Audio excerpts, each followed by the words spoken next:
ಮುಖ್ಯಮಂತ್ರಿಗಳಾಗಲಿ deputy ಮುಖ್ಯಮಂತ್ರಿಗಳಾಗಲಿ ನನಗಿನ್ನೂ ಕರೆದಿಲ್ಲ. ಟಿ ವಿಯಲ್ಲಿ ನೋಡಿದೆ, ಈಗಾಗಲೇ ಸಂಧಾನ ಆಗಿದೆ, ಹೈಕಮಾಂಡ್ ಏನು ತೀರ್ಮಾನ ಮಾಡುತ್ತೆ ಅದಕ್ಕೆ ಬದ್ಧವಾಗಿದ್ದೀವಿ ಅಂತ ಹೇಳಿದ್ದಾರೆ. ಒಳ್ಳೆ ತೀರ್ಮಾನ ಆಗಿದೆ. ಪಕ್ಷದ ಹಿತದೃಷ್ಟಿಯಿಂದ ಇಂತಹ ತೀರ್ಮಾನವನ್ನು ತೆಗೆದುಕೊಂಡಿದ್ದಕ್ಕೆ ನಾನು ಸ್ವಾಗತಿಸ್ತೇನೆ. ಸರ್, ಅವ್ರ ತೀರ್ಮಾನ ನಿಮಗೆ ತಿಳಿಸಿದ್ರಾ? ನಾವೇನು ತೀರ್ಮಾನ ತೆಗೆದುಕೊಂಡಿದ್ದೀವಿ ಅಂತ ಮೀಡಿಯಾದಲ್ಲಿ ನಾನು ಕಂಡೆ. ಮೀಡಿಯಾದ ಮಾತ್ರ ನಾನು ಹೇಳ್ತಾ ಇದ್ದೀನಿ. ಮೀಡಿಯಾದಲ್ಲಿ ನೋಡಿದಾಗ ಸ್ವಾಗತ ಮಾಡ್ತಾ ಇದ್ದೀನಿ. ಅದು ಒಳ್ಳೆ ಬೆಳವಣಿಗೆ. ಪಕ್ಷ ಇವತ್ತು ಚುನಾವಣೆಗೆ ಹೋಗುವಂಥ ಕಾಲದಲ್ಲಿ ಈ ತೀರ್ಮಾನವನ್ನು ಸ್ವಾಗತ ಮಾಡ್ತೀನಿ. ಮುಖ್ಯಮಂತ್ರಿಗಳು ಉಪಮುಖ್ಯಮಂತ್ರಿಗಳು ಕರೆಸಿ ಮಾತಾಡಿದಾಗ ನನ್ನ ಅಭಿಪ್ರಾಯವನ್ನು ಈಗಾಗಲೇ ತಿಳಿಸಿದ್ದೀನಿ, ಮತ್ತೆ ತಿಳಿಸ್ತೀನಿ. ಈಗ ನಿಮ್ಮ ಸಭೆ ಕರೆದಿಲ್ಲ ಅಂತಂದ್ರೆ ನಿಮ್ಮ ಕಡೆಯಿಂದ ಯಾವುದೇ ಸಮಸ್ಯೆ ಇಲ್ಲ ಅಂತ, ನಿಮ್ಮ ಸ್ಟ್ಯಾಂಡ್ ಕ್ಲಿಯರ್ ಇದೆ, ನಿಮ್ದು ಯಾವುದೂ ಗೊಂದಲ ಇಲ್ಲ ಅಂತ ಅರ್ಥ.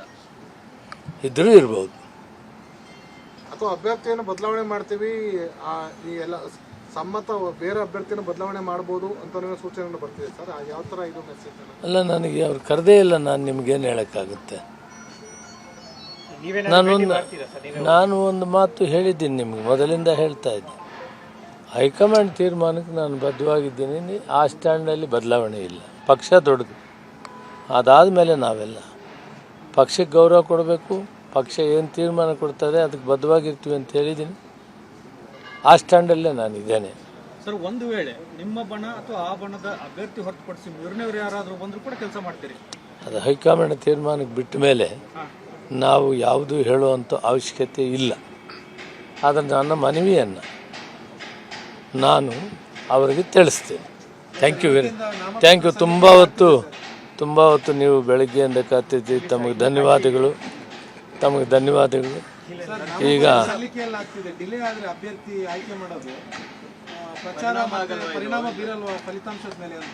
ಅದು ಪ್ರದೇಶ ಕಾಂಗ್ರೆಸ್ ಸಮಿತಿ ಅಧ್ಯಕ್ಷರಾದ ಸುಖ ನೋಡ್ಕೊಂತಾರೆ. ಎಲ್ರಿಗೂ ನಮಸ್ಕಾರ. Thank you very much.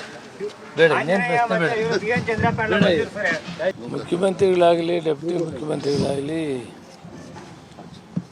ನನಗಿನ್ನೂ ಕರೆದಿಲ್ಲ. ಟಿ ವಿಯಲ್ಲಿ ನೋಡಿದೆ, ಈಗಾಗಲೇ ಸಂಧಾನ ಆಗಿದೆ, ಹೈಕಮಾಂಡ್ ಏನು ತೀರ್ಮಾನ ಮಾಡುತ್ತೆ ಅದಕ್ಕೆ ಬದ್ಧವಾಗಿದ್ದೀವಿ ಅಂತ ಹೇಳಿದ್ದಾರೆ. ಒಳ್ಳೆ ತೀರ್ಮಾನ ಆಗಿದೆ. ಪಕ್ಷದ ಹಿತದೃಷ್ಟಿಯಿಂದ ಇಂತಹ ತೀರ್ಮಾನವನ್ನು ತೆಗೆದುಕೊಂಡಿದ್ದಕ್ಕೆ ನಾನು ಸ್ವಾಗತಿಸ್ತೇನೆ. ಸರ್, ಅವ್ರ ತೀರ್ಮಾನ ನಿಮಗೆ ತಿಳಿಸಿದ್ರಾ? ನಾವೇನು ತೀರ್ಮಾನ ತೆಗೆದುಕೊಂಡಿದ್ದೀವಿ ಅಂತ ಮೀಡಿಯಾದಲ್ಲಿ ನಾನು ಕಂಡೆ. ಮೀಡಿಯಾದ ಮಾತ್ರ ನಾನು ಹೇಳ್ತಾ ಇದ್ದೀನಿ. ಮೀಡಿಯಾದಲ್ಲಿ ನೋಡಿದಾಗ ಸ್ವಾಗತ ಮಾಡ್ತಾ ಇದ್ದೀನಿ. ಅದು ಒಳ್ಳೆ ಬೆಳವಣಿಗೆ. ಪಕ್ಷ ಇವತ್ತು ಚುನಾವಣೆಗೆ ಹೋಗುವಂಥ ಕಾಲದಲ್ಲಿ ಈ ತೀರ್ಮಾನವನ್ನು ಸ್ವಾಗತ ಮಾಡ್ತೀನಿ. ಮುಖ್ಯಮಂತ್ರಿಗಳು ಉಪಮುಖ್ಯಮಂತ್ರಿಗಳು ಕರೆಸಿ ಮಾತಾಡಿದಾಗ ನನ್ನ ಅಭಿಪ್ರಾಯವನ್ನು ಈಗಾಗಲೇ ತಿಳಿಸಿದ್ದೀನಿ, ಮತ್ತೆ ತಿಳಿಸ್ತೀನಿ. ಈಗ ನಿಮ್ಮ ಸಭೆ ಕರೆದಿಲ್ಲ ಅಂತಂದ್ರೆ ನಿಮ್ಮ ಕಡೆಯಿಂದ ಯಾವುದೇ ಸಮಸ್ಯೆ ಇಲ್ಲ ಅಂತ, ನಿಮ್ಮ ಸ್ಟ್ಯಾಂಡ್ ಕ್ಲಿಯರ್ ಇದೆ, ನಿಮ್ದು ಯಾವುದೂ ಗೊಂದಲ ಇಲ್ಲ ಅಂತ ಅರ್ಥ. ಇದ್ರೂ ಇರ್ಬೋದು. ಅಥವಾ ಅಭ್ಯರ್ಥಿಯನ್ನು ಬದಲಾವಣೆ ಮಾಡ್ತೀವಿ, ಈ ಎಲ್ಲ ಸಮ್ಮತ ಬೇರೆ ಅಭ್ಯರ್ಥಿಯನ್ನು ಬದಲಾವಣೆ ಮಾಡ್ಬೋದು ಅಂತ ಸೂಚನೆ ಬರ್ತಿದೆ ಸರ್. ಯಾವ ಥರ ಇದು ಮೆಸೇಜ್? ಅಲ್ಲ, ನನಗೆ ಅವ್ರು ಕರೆದೇ ಇಲ್ಲ, ನಾನು ನಿಮಗೇನು ಹೇಳೋಕ್ಕಾಗುತ್ತೆ?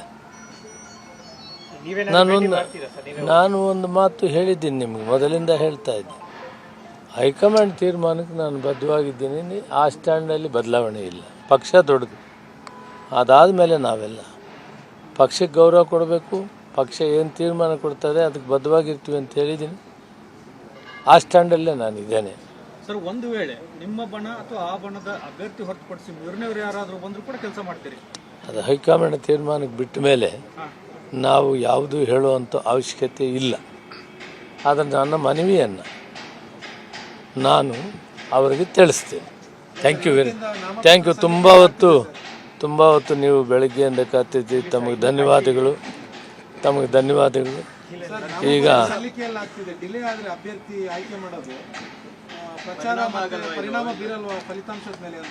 ಅದು ಪ್ರದೇಶ ಕಾಂಗ್ರೆಸ್ ಸಮಿತಿ ಅಧ್ಯಕ್ಷರಾದ ಸುಖ ನೋಡ್ಕೊಂತಾರೆ.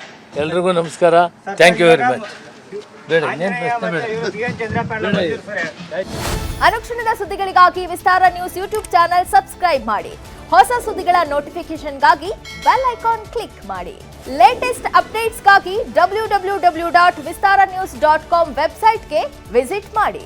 ಅಂಗೈಯಲ್ಲೇ ಜಗತ್ತಿನ ಸುದ್ದಿ ತಿಳಿಯಲು Vistara news Kannada app download ಮಾಡಿ.